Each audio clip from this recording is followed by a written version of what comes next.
Si tu devais donner un conseil à un vendeur Amazon qui démarre aujourd'hui, ça serait lequel? Alors toi, bon, on va dire que tu as arrêté, mais tu as Mmh. quand même une expérience dans le domaine. Ouais. Ton expérience «d'ancien vendeur» entre guillemets, c'est qu'est-ce que tu dirais à quelqu'un là qui veut se lancer, sur Amazon aujourd'hui? De mon expérience, mais surtout de l'expérience de parce qu'entre-temps, je vois du coup passer beaucoup de vendeurs maintenant que je suis de l'autre côté, côté outils.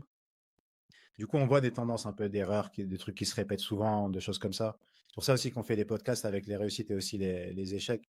Pas pour dire, ah, regarde, il a échoué et tout, c'est pas bien, mais pour dire, «Eh, il est nul, il est nul!» il est nul, il a raté. Mais tu vois, quand on voit 10 d'affilée qui font les mêmes erreurs que toi-même t'as fait, tu dis, bon, vas-y, viens, on fait un podcast, on partage ça.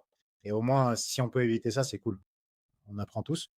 Et en gros, dans les trucs qui reviennent souvent, déjà, il y a un peu ce que j'ai fait moi, tu vois, essayer dès le début d'être cadré au niveau des chiffres. À Amazon, c'est un process, ça a pas l'air comme ça, mais c'est un process qui est très émotionnel.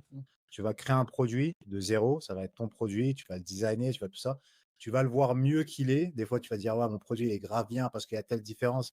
En fait, quand tu regardes sur l'image, tu dis, ouais, mais ça fait une différence de fou. La personne n'apparaît pas pour ça. Tu vas pas être objectif par rapport à ça. Donc, la seule chose qui est objectif, c'est les chiffres. Essayer de se baser sur des chiffres. Essayer d'être bien accompagné aussi. Je pense que ça peut être intéressant.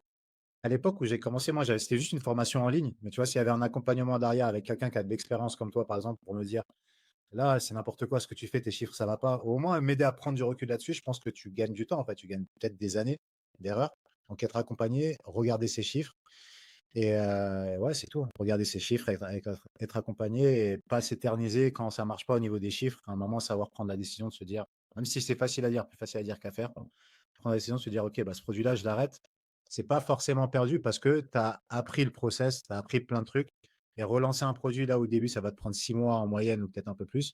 Bah, ça te prendra 3 mois et tu le feras encore plus vite, encore mieux et le deuxième ou le troisième produit, ce sera le bon. Ça aussi, on le voit beaucoup. Il y a beaucoup de vendeurs, ils se plantent sur leur premier produit, mais derrière, ils lancent un autre, un 3 et là, ça marche bien et ça pète et bon courage parce que quand tout projet entrepreneurial, ça peut être compliqué donc bon courage. Ouais, bah, écoute, je pense que tu as tout résumé, en fait. Tout ce que tu as dit là, c'est exactement ce que je constate aussi.